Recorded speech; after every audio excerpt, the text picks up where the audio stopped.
Assalamualaikum warahmatullahi wabarakatuh. Berjumpa lagi dengan saya Rara. Pada kesempatan kali ini saya akan membahas materi fisika kelas 12 tentang gelombang elektromagnetik. Oke, langsung kita bahas materinya ya. Gelombang elektromagnetik atau sering disingkat GEM adalah gelombang yang merambat tanpa memerlukan media perantara. Gelombang elektromagnetik dibentuk oleh medan magnet dan medan listrik yang saling merambat tegak lurus. Nah, gelombang elektromagnetik merupakan gelombang transversal yang terdiri atas medan magnet dan medan listrik yang saling tegak lurus seperti ditunjukkan pada gambar berikut ini ya teman-teman. Sifat-sifat gelombang elektromagnetik. 1. Dapat merambat dalam ruangan hampa, tidak memerlukan medium untuk merambat. 2. Tidak bermuatan listrik. 3. Merupakan gelombang transversal, yaitu arah getarannya tegak lurus dengan arah perambatnya. 4. Memiliki sifat umum gelombang, seperti dapat mengalami polarasi, pembentukan, pembiasan, intervensi, dan kelenturan. Yang kelima, arah perambatannya tidak dibelokkan, baik pada medan listrik maupun medan magnet. Nah, itu tadi ya teman-teman sifatnya. Gelombang elektromagnetik itu memiliki spektrum ya, yang urutannya mulai dari sinar gamma sampai gelombang radio. Nah, biasanya spektrum ini disingkat Gruity-Rada-Teller. Apa sih itu? Gruity-Rada-Teller itu singkatan ya dari G itu gamma, R itu Roentgen atau sinar X, U itu ultraviolet, T ya, T itu cahaya T tampak. Lalu ada I inframerah, Rada itu radar ya, T itu televisi, R-nya itu radio. Oke, itu adalah urutannya ya, sinar gamma sampai gelombang radio. Ada sinar gamma, sinar X, dan sinar ultraviolet. Di tengah-tengah sinar ultraviolet sama inframerah itu adalah cahaya tampak. Nah, cahaya tampak ini spektrumnya itu bisa diuraikan. Ya, mulai dari warna ungu sampai warna merah. Ada Megi, Ku, Hi, Bi, Neon. Nah ya, kalau kita urutkan dari ungu ya ke merah. Nah, setelah warna merah ini ada inframerah. Setelah itu baru gelombang radio. Sesuai ya urutannya. Nah, kalau kita urutkan panjang gelombangnya, semakin arahnya itu besarnya menuju ke radio.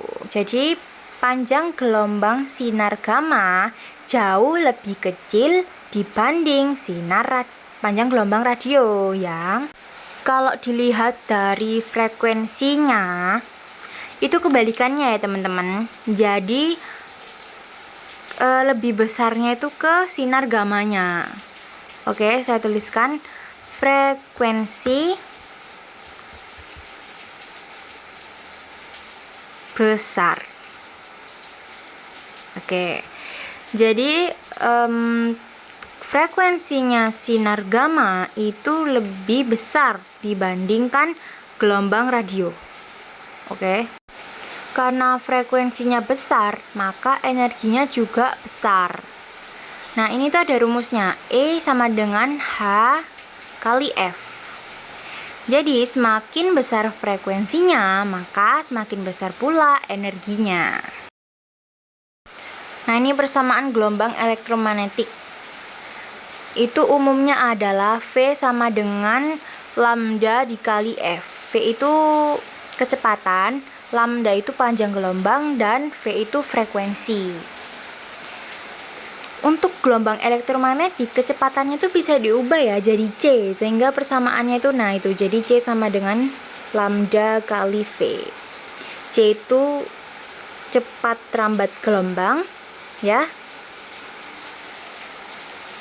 Nah, terus lambda itu panjang gelombang sama V-nya frekuensi, seperti itu. Tapi nilai C ini bisa dicari dengan cara lain ya. Ada C sama dengan 1 per akar opsilo 0 dikali mu 0. Opsilo ini nilainya 8,85 kali 10 pangkat min 2 sama mu 0 ini 4 pi kali 10 pangkat min 7 ya teman-teman. Kita masuk ke manfaat gelombang elektromagnetik. Yang pertama ada sinar gamma. Dimanfaatkan dunia kedokteran untuk terapi kanker dan membunuh sel kanker. Mensterilisasi peralatan rumah sakit atau makanan sehingga makanan tahan lebih lama. Membantu varietas tanaman unggul tahan penyakit dengan produktivitas tinggi. Mengurangi populasi hama tanaman atau serangga ya. Mendeteksi keretakan atau cacat pada logam. Sistem peruntuk aliran suatu fluida mendeteksi kebocoran. Ini biasanya PDAM. Mengontrol ketebalan dua sisi suatu logam sehingga memiliki ketebalan yang sama. Nah, ini manfaat sinar gamma ya. Masih banyak lagi ya, bisa dicari di tempat lain, di internet. Oke. Yang kedua ada sinar X. Mendiagnosis adanya gejala penyakit dalam tubuh seperti kedudukan tulang-tulang dalam tubuh atau penyakit paru-paru dan memotret organ-organ dalam tubuh, tulang, jantung, paru-paru, melihat organ tanpa pembedahan atau biasanya ronsen ya.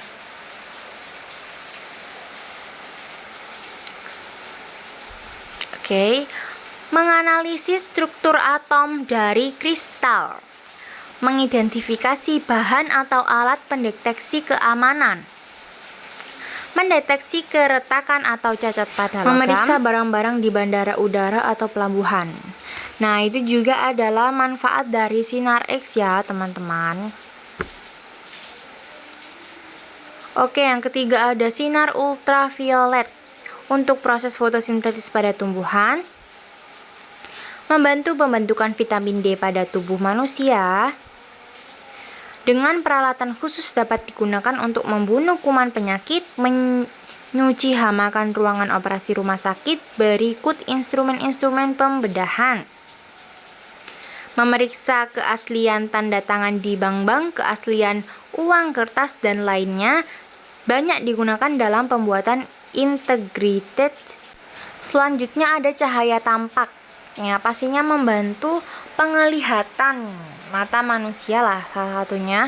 Agar apa? Agar nampak ya guys. Jadi cahayanya itu bisa diterima oleh mata ya, seperti itu.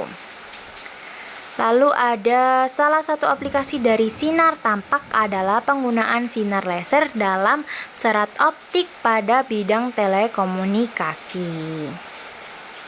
Nah, ada sinar inframerah yang kelima.